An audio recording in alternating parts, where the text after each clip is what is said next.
आज की वीडियो में हम समझेंगे issue of shares for consideration other than cash. इसकी जनरल एंट्रीज और क्वेश्चन के थ्रू आज हम ये टॉपिक पूरा अच्छे से समझ लेंगे। बस आपको इस वीडियो को ढंग से पूरा देखना है। तो चलिए शुरू करते हैं। सबसे पहले हम जनरल एंट्रीज की बात करते हैं कि इसमें क्या होता है। जैसे होता क्या है कि हम शेयर इशू करते हैं पब्लिक को और बदले में हमें पैसा मिलता है। कई बार क्या होता है कि कंपनी कोई एसेट खरीदती है किसी से या कोई बिज़नेस खरीदती है किसी से, तो उसको पैसा देने के बजाय हम उसको शेयर दे देते हैं जिससे मुझे पैसा ना देना पड़े।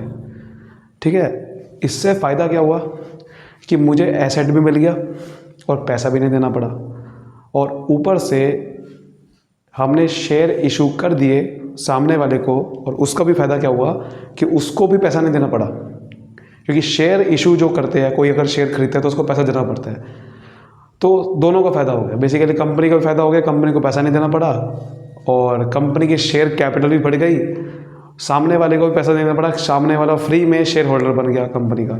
तो उस तरीके से फ़ायदा होता है। जैसे कि देखते हैं, सबसे पहले अगर हमने कोई कंपनी ने एसेट खरीदा है उधार में, ध्यान रखना पैसे में नहीं खरीदा, क्योंकि पैसे में खरीदा हो फिर तो बात ही खत्म होगी, फिर थोड़ी शेयर देंगे। उधार में तो क्या एंट्री होती है, उस एसेट का नाम आ जाएगा एसेट अकाउंट डेबिट टू जिससे खरीदा है उसका नाम आ जाएगा नीचे। अगर नहीं लिखा हुआ नाम तो वेंडर अकाउंट लिख देना है। ठीक है, नहीं लिखा हुआ नाम तो बीइंग एसेट परचेस्ड। समझ आ गई बात। अगर किसी से बिजनेस खरीदा मैंने तब क्या एंट्री होती है बिजनेस। देखिए, जब हम किसी का बिजनेस खरीदते हैं तो बिजनेस में क्या क्या होता है। बिजनेस में एसेट खरीदते हैं, उसके लायबिलिटी खरीदते हैं, कैपिटल खरीदते हैं। मतलब एसेट आते हैं तो एसेट अकाउंट डेबिट होता है, लायबिलिटी आती है तो लायबिलिटी क्रेडिट होती है। कैपिटल थोड़ी खरीदते हैं जनरली, हम एसेट और लायबिलिटी ही खरीदते हैं। ठीक है ना, एसेट उठाते हैं और लायबिलिटी आती है।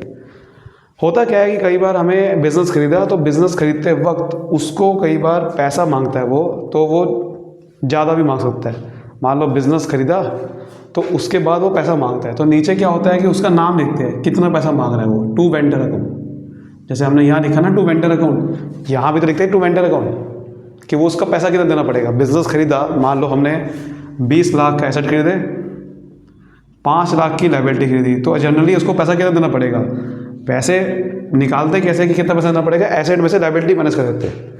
लेकिन होता क्या है कि वो पैसा कई बार ज़्यादा मांग लेता है या कम भी मांग सकता है।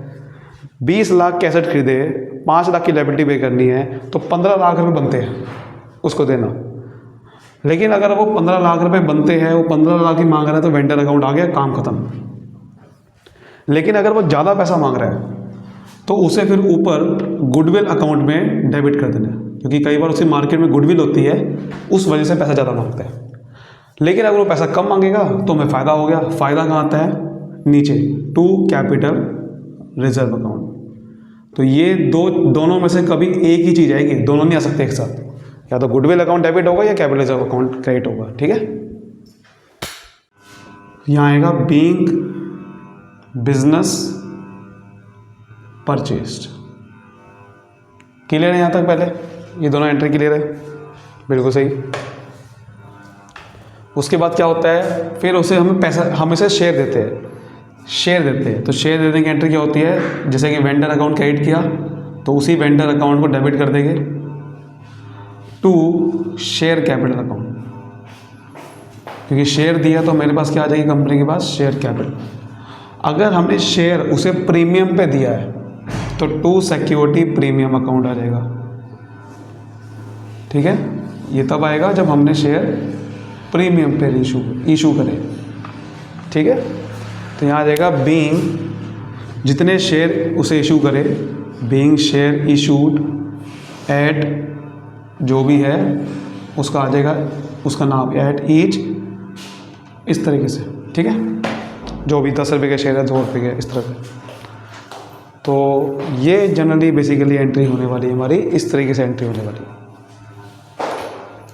चलिए अब क्वेश्चन करते हैं। जैसे कि आपकी बुक का ही है इलस्ट्रेशन 31, समझने की कोशिश करते हैं। यहाँ से क्या लिखा हुआ है, Ratankal limited purchase asset of JC limited of 18 lakh रुपए payable in fully paid equity share of 100 रुपये। कह रहा है कि हमने एक रतनकाल लिमिटेड ने एसेट खरीदे है जेसी लिमिटेड के, ठीक है, 18 लाख रुपए के एसेट खरीदे, लेकिन उसे पैसा नहीं देना, उसे क्या देने हैं, शेयर, 100 रुपये का एक शेयर देना है। एंट्री पास करनी है रतनकाल लिमिटेड की बुक में। 2 केस कह रहा है कि अगर उसे शेयर हमने पार में दिए, यानी कि जितने का शेयर था उतने में दे दिया, तब एंट्री क्या होगी, प्रीमियम में दे दिया तो उसकी एंट्री क्या होगी। तो पहले पार वाला केस समझते हैं। पार वाले से पहले एसेट खरीदने की एंट्री करते हैं। देखो आपको जनरली क्या करना है, जनरल का फॉर्म बनाना है सिंपली, ठीक है। वो उम्मीद करता आपको आता ही है जनरल का फॉर्म बनाना, तो इसलिए मैं बनाऊंगा नहीं बार बार, मैं सिंपल आपको एंट्री करके दिखा रहा हूँ।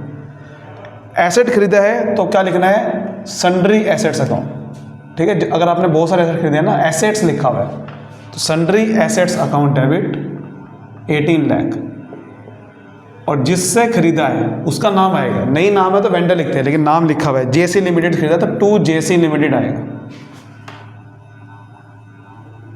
ठीक है। बाकी आपको पता ही है नरेशन की, being assets purchase from JC limited, ठीक है।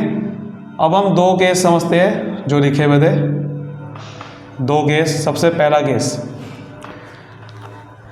कि भाई उसे इशू करने हैं एट पार, तो उसकी एंट्री क्या होगी, जेसी लिमिटेड पहले डेबिट होगा, जेसी लिमिटेड डेबिट, जेसी लिमिटेड को 18 लाख पे करने हैं, 2 share capital account, share capital account 18 lakh रुपए देने हैं, तो 18 लाख रुपए शेयर कैपिटल अकाउंट में आ जाएंगे, क्योंकि एट पार है, 100 का शेयर है। अच्छा, बीइंग कितने शेयर मैंने इशू करे, वो कैसे निकालेंगे, वो भी बड़ा सिंपल है। देखो कितने शेयर इशू करें, 18 लाख रुपए के पैसा देना है मुझे, एक शेयर 100 रुपये का है, तो कितने शेयर इशू करने पड़ेंगे, 100 से डिवाइड कर दो, 18,000 शेयर। तो यहाँ लिखना पड़ेगा बीइंग 18,000 शेयर इशूड एट 100 रुपये ईच, ठीक है, टू जेसी लिमिटेड। समझ आ गई बात। दूसरा केस में एंट्री यही होनी है, नहीं जेसी लिमिटेड डेबिट, लेकिन शेयर इस बार प्रीमियम पे करेगा, तो प्रीमियम पे करे तो 2 शेयर कैपिटल अकाउंट और 2 सिक्योरिटीज प्रीमियम अकाउंट। प्रीमियम पे करे तो सिक्योरिटी प्रीमियम आता है, ठीक है। लेकिन अब ये ना कर देना कि यहाँ 18 लाख दे दिया और प्रीमियम 20% है तो उसका 20% निकाल दिया, नहीं भैया, प्रीमियम पे शेयर इशू करे है तो देने दोनों का प्लस करके 18 लाख ही आना चाहिए। लेकिन अब ये नहीं पता कि इसमें कितना आएगा, इसमें कितना आएगा, वो समझो कैसे निकालते, वो भी एक वर्किंग नोट में बनाना है। वर्किंग नोट क्योंकि नंबर होते नहीं ज़्यादातर इसमें वर्किंग नोट के, चले मैं आपको सिंपल बताता हूँ क्या होता है।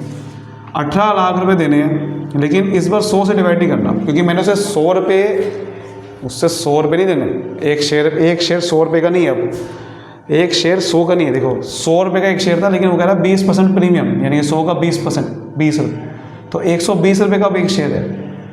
तो उसको जो शेयर इशू करने हैं वो 100 का नहीं करना, 120 का करना है, तो 120 से डिवाइड करना है। तो बस ये फ़र्क है, बस जो पहले 100 से डिवाइड करा था क्योंकि एट पार था, लेकिन अब 120 का शेयर मैंने उसको करा है इशू, तो 120 से डिवाइड करना है। तब आपको समझ में आएगा कि कितने शेयर इशू कर रहे हैं, तब उसके हिसाब से निकाल लेना। 100 रुपये आपको शेयर कैपिटल डालने हैं, 20 रुपये यहाँ डालने। तो पहले ये समझना पड़ेगा कितने शेयर उसे इशू करने, तभी तो समझ में आएगा ना कि कितना शेयर कैपिटल डालना है, कितना सिक्योरिटी में। तो ये करो आप यहाँ से, तो यहाँ से करो 12 × 1 = 12, 12 × 5 = तो 15,000 शेयर इशू करने।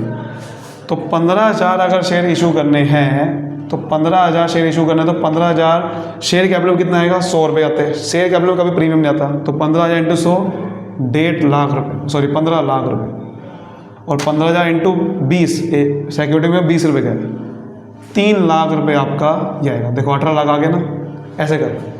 तो यहाँ आएगा being 15,000 share issued, being 15,000 share issued at 100 each, ठीक है, at a premium of 20 rupees to JC limited. समझ आ रही बात। चलिए नेक्स्ट वन देखते हैं। नेक्स्ट देखते हैं हमारे इलस्ट्रेशन 32 हमारी बुक की।